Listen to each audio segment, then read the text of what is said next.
Salut tout le monde, aujourd'hui je vais vous présenter le jeu Flamme Rouge, un jeu sorti déjà depuis un certain nombre de temps, voilà, de Gigamic. C'est un jeu de course de vélo. Ça se joue à partir de 8 ans et plus, entre 2 et 4 joueurs, sans l'extension, et pour une durée d'environ 30 minutes, donc c'est un jeu qui est relativement rapide. Donc qu'est-ce qu'on trouve dans Flamme Rouge et qu'est-ce que c'est exactement? Donc moi j'ai l'extension Flamme Rouge, je vous en parlerai peut-être un petit peu après. Donc en fait on va construire des pistes, voilà, et en fait, il y a des coureurs qui vont courir, qui vont faire la course sur ce terrain. Donc il y en a un certain nombre, il y en a pas mal. En plus, avec l'extension peloton, ça en rajoute plus en fait, avec des tuiles un peu spéciales. Je vous présenterai plus tard. Donc voilà, donc on a nos coureurs, un sprinter et un rouleur qui ont chacun des sets de cartes différents. Et on a voilà, plein de tuiles terrain pour faire des pistes différentes. Donc dans l'extension peloton, on a notamment les pavés, voilà, qui sont un peu spéciales, où il n'y a qu'une seule voie, donc c'est un peu impossible, plus dur de doubler. Et on a des voies qui sont un peu plus larges, où il y a carrément trois pistes, donc là on peut au contraire se doubler plus facilement. Ce sont des pistes un peu pour doubler tout le monde. Voilà, donc je vais faire une mise en place rapide et puis vais vous présenter le concept du jeu et puis les règles le temps que je fais. Donc voilà à quoi ça ressemble une fois que c'est mis en place. Donc là j'ai mis une mise en place pour trois joueurs, le bleu, le rouge, le vert, voilà, qui sont chacun sur la ligne de départ. Donc on a deux coureurs, un rouleur et un sprinter. Alors en quoi ils sont différents ce rouleur et ce sprinter? C'est qu'en fait chaque joueur en fait deux sets de cartes, un set de rouleur pour son joueur rouleur, enfin pour son coureur rouleur, et un set de cartes pour son coureur sprinter. Donc il y a une petite carte en fait qui rappelle les cartes présentes dans chacun des decks. Donc le sprinter, on voit en fait donc il y a trois cartes de chaque type, donc trois cartes de 2, 3 de 3, 3 de 4, 3 de 5 et 3 de 9. Et ça en fait ça représente le nombre de cases que va avancer votre coureur. Alors que le rouleur lui, il a un set beaucoup plus équilibré, beaucoup plus homogène entre 3 et 7 déplacements, voilà, donc 3 de chaque. Donc lui va rouler constant durant toute la course, alors que le sprinter, avec ses 3 à 9, va faire des grands sprints à des moments donnés où vous le décidez. Soit en début de course, pour prendre la tête du peloton, être en tête, et être devant, attaquer la montagne ou attaquer les zones où on va avancer plus vite en premier.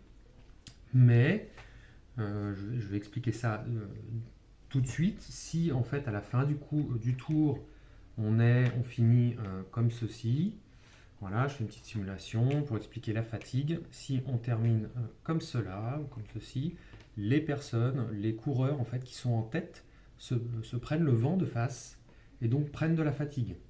Et prendre de la fatigue, ça veut dire quoi? Ça veut dire ajouter des cartes fatigue qui ont une valeur de 2 déplacements, ce sont des cartes rouges, voilà, les fatigues rouleurs et les fatigues sprinter que l'on va rajouter dans son deck. Donc quand on va tirer des cartes, forcément on va tomber potentiellement, on peut tomber, ça peut arriver, voilà, je vais prendre un truc un peu correct, fatigue sprinter, voilà, je vais prendre deux fatigues et à un moment donné on peut tomber en fin de partie sur quelque chose qui va ressembler à ça. Voilà, donc notre choix parmi les 4 cartes que l'on pioche à chaque fois, on aura 3 fatigues et un 3. Donc là, autant dire ça retranscrit bien la fatigue en fin d'étape qu'on va avoir. Donc ne pas trop en prendre de fatigue, mais en prendre quand même parce faut être devant, je trouve. C'est une bonne stratégie. Donc voilà, donc pour un peu expliquer plus les règles, voilà, à chaque tour de jeu, en fait, on va piocher 4 cartes dans le deck, voilà, au hasard. Et parmi ces 4 cartes-là, on en choisit une, voilà, face cachée. Les autres joueurs font de même. Une fois pour le rouleur, une fois pour le sprinter, dans le sens que l'on veut. Soit on commence par le rouleur ou le sprinter. Mais une fois qu'on a choisi sa carte rouleur, donc par exemple ici le rouleur, moi j'ai envie de le faire commencer en tête très rapidement, donc je vais choisir le 6 rouleur. Voilà. Les autres cartes sont défaussées. On choisit cette carte-là. Pour le sprinter, c'est pareil. Je vais en piocher 4. Voilà, je joue le rouge. Et le sprinter, je vais choisir par exemple un 4. Je ne veux pas trop le fatiguer en début de course, donc je choisis un 4. Il fera 4 mouvements. Tous les joueurs font ça, tour de rôle, voilà, c'est simultané en fait. C'est ça qui est bien dans ce jeu-là, en fait, c'est qu'on joue tous simultanément. On ne regarde pas les autres jouer. On joue tous ensemble, en simultané. Et donc on choisit, voilà, hop, lui il va faire un 2. Tac. Et puis le vert, on va prendre au hasard, tac, on va prendre ceci. Voilà, j'ai pas beaucoup de place, hein, comme vous voyez, ce jeu prend énormément de place. On en choisit, voilà, il choisit 3 autres, il fait, hop, ceci.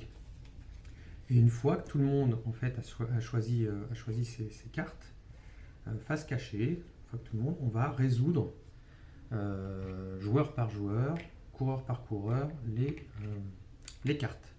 Donc voilà, je vais faire une simulation de premier tour. Je pense que pour expliquer les règles, c'est pas mal. C'est pas mal de commencer comme ça. Donc il y a un premier joueur, admettons que ce soit moi, le rouleur rouge. Je joue mon sprinter, mon rouleur. Voilà, je fais un 6 et un 4. Donc on commence par celui qui est là. Le sprinter, il fait 6. 1, 2, 3, 4. Tiens, la zone de départ, regarde. C'est n'importe quoi. Ça commence là, autant pour moi. Toc, toc, toc. Quelque chose comme ça. Bon, admettons, on commence comme ça, peu importe.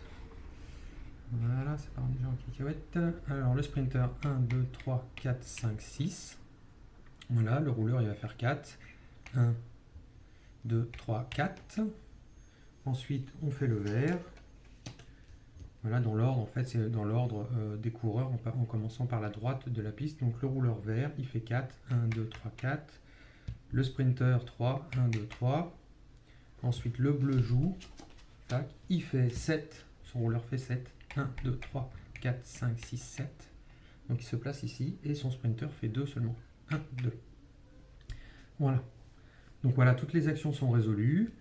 Première chose à faire, c'est celui qui est en tête ou ceux qui sont en tête se prennent de la fatigue. Donc mon sprinter rouge se prend une fatigue. Je le rajoute dans mon deck et je la piocherai plus tard. Voilà. Ensuite, on fait les aspirations. Ça, c'est un concept très sympa. C'est s'il y a une case seulement d'écart, tous les coureurs qui sont à une case d'écart sont aspirés par les joueurs de devant. Donc le sprinter qui a intelligemment fait seulement un petit effort de 2, en fait, va avancer de 3 cartes, de 3 cases. Voilà, c'est ce concept-là vraiment qui permet de gérer le choix des cartes. Est-ce que je joue un petit chiffre, mais je sais que je vais être aspiré, ou est-ce que je passe devant ou j'essaye de rejoindre. Alors, en cas d'écart de deux cases, comme c'est le cas ici, ce coureur-là ne peut pas être aspiré par ce coureur devant, donc il reste devant. Donc là, on voit un début d'échappée. Et dans ce cas-là, en fait, c'est tous les groupes qui sont en tête, qui sont devant, qui se prennent de la fatigue. Donc le sprinter rouge se prendra de la fatigue, et le rouleur bleu se prendra de la fatigue. Voilà, donc le rouleur bleu se prend de la fatigue. Autre concept, c'est qu'en fait, on ne joue qu'une seule fois les cartes. Une fois que j'ai joué mon 6 rouleur et mon 4 sprinter, je ne les jouerai plus de la partie. En fait. Donc ils sont définitivement défaussés pour la partie, et ça pour tous les autres joueurs. C'est là où est le concept de choix de cartes. Ce personnage, le bleu, a joué son rouleur 7, donc, qui est la plus forte carte de son deck. Il n'en a que 3, il en a déjà joué une. Donc il est venu en tête, il a fait un effort, mais il ne pourra pas le refaire indéfiniment. Voilà, donc voilà vraiment le principe du jeu. Alors il y a les aspirations peuvent se faire partout. Après il y a des zones un peu spéciales. Là j'ai l'extension peloton, donc j'ai l'extension pavé. Mais de base, en fait, on a la montagne. Donc qui sont symbolisées par ces zones rouges ici, qui indiquent qu'il n'y a pas d'aspiration dans la montagne. Forcément, c'est une montagne.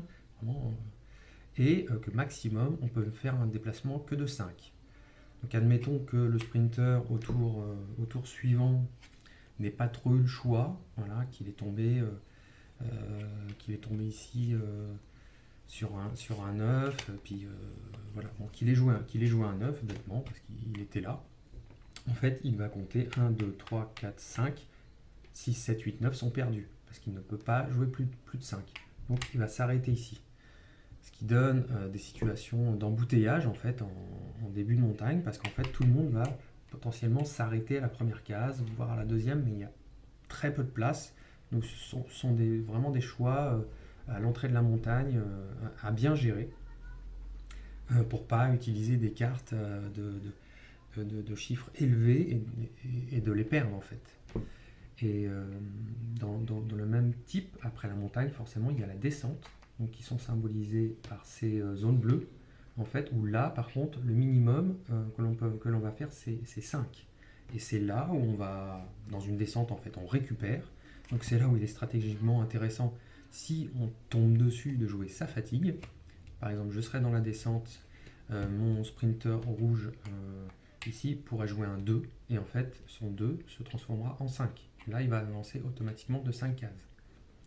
Voilà, donc c'est le jeu de base, les grands principes, c'est les montagnes, gérer ses cartes, les valeurs, et les descentes, essayer d'en profiter pour récupérer, se débarrasser de ses fatigues, parce qu'une fois qu'on les a jouées aussi, on s'en débarrasse. Donc prendre de la fatigue avant une descente, ça peut être intéressant. Faut le prendre quand même un peu avant, parce qu'il faut que le deck tourne. Donc on va piocher quand même 4 cartes. Comme j'ai dit, on en choisit une, les 3 autres sont mises ici, on en choisit 4 autres, ainsi de suite, jusqu'à la fin où il n'y en a plus. On reprend tout le deck qui a été défaussé. Voilà, il y a une carte fatigue sprinter très intelligent. Rouleur, voilà, avec toutes les fatigues qui sont ajoutées dedans. Admettons. Voilà, donc mon deck est ça, 3 fatigues, je les remélange. Voilà, et je repioche. Dans ce deck-là, je vais repiocher 4 cartes. Et ainsi de suite, jusqu'à avancer. Alors, je vais vous présenter l'extension peloton, en fait, qui rajoute donc cette zone de pavé. Donc, comme c'est indiqué ici, dans la zone de pavé, il n'y a pas non plus d'aspiration. Donc, vraiment, l'aspiration est quelque chose de très important à gérer. Donc, cette zone empêche l'aspiration. Et vous pouvez remarquer que dans les zones de pavé, il y a des zones avec une seule ligne ici. Alors moi j'ai fait des parties avec les zones de pavé, et en fait il en résulte que dans les zones de pavé, eh ben, c'est très allongé.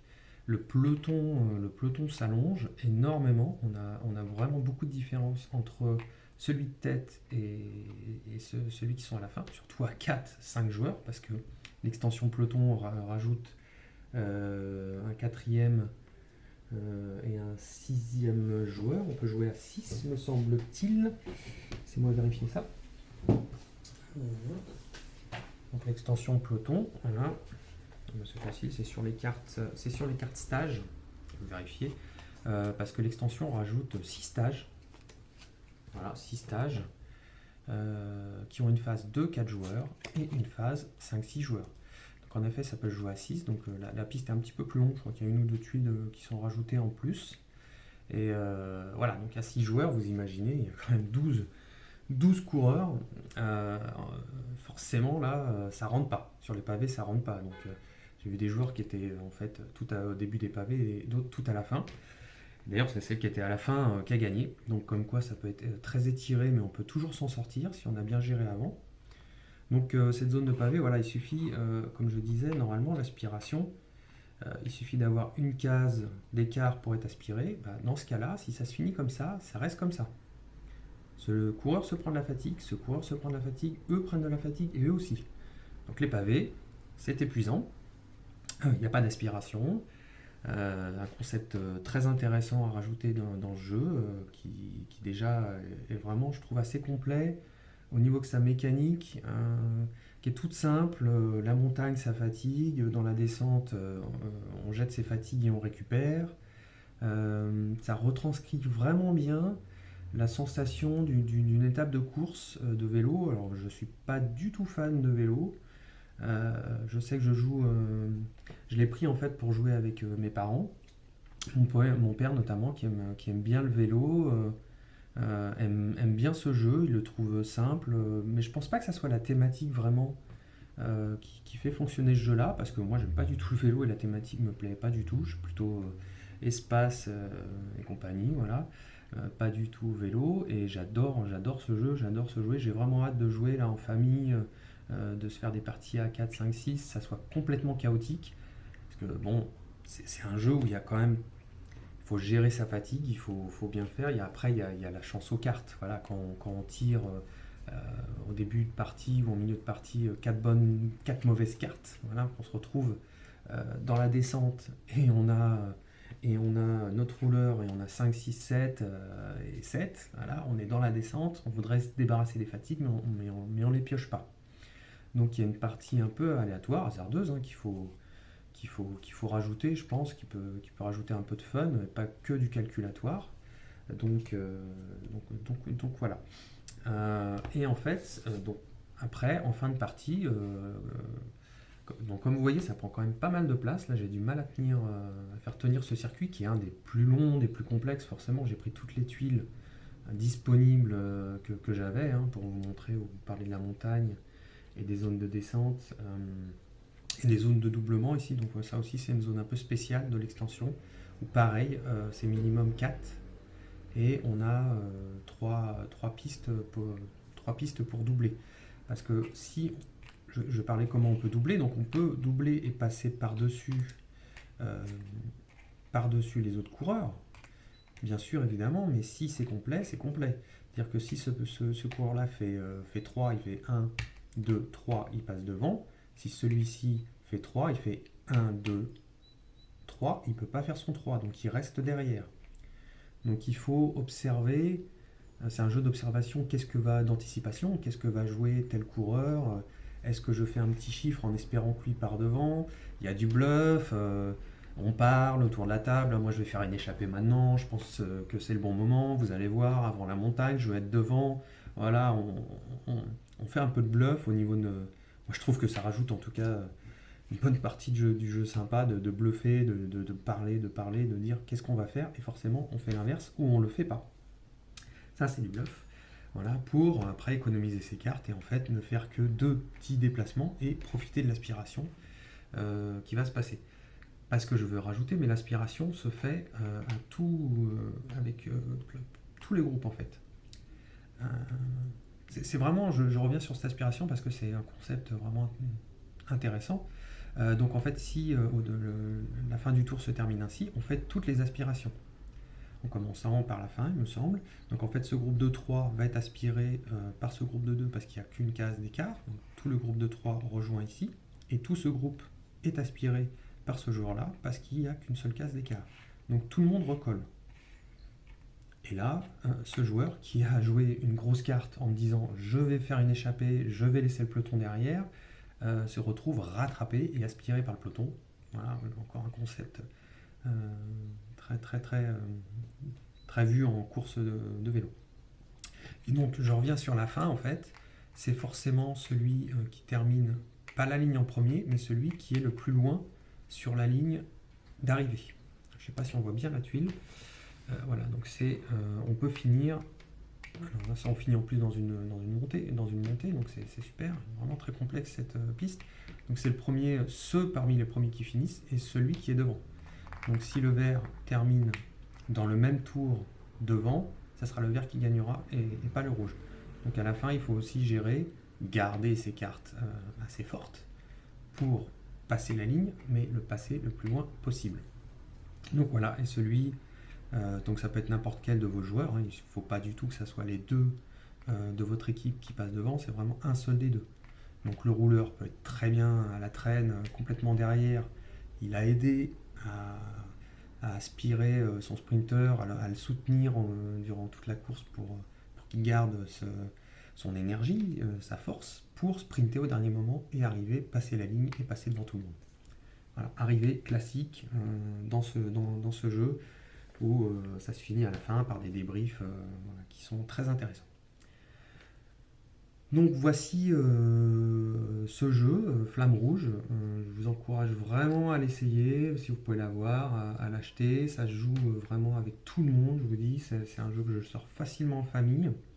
Il n'y a pas trop de réflexion à avoir, les parties sont rapides. On joue tous en simultané, il n'y a pas de temps mort, on ne regarde pas les autres jouer. Un jeu vraiment excellent, à mon avis. Et voilà, j'ai vraiment hâte de refaire une partie là avec toute ma famille pour les fêtes. Voilà. Salut à tous, j'espère que vous avez apprécié.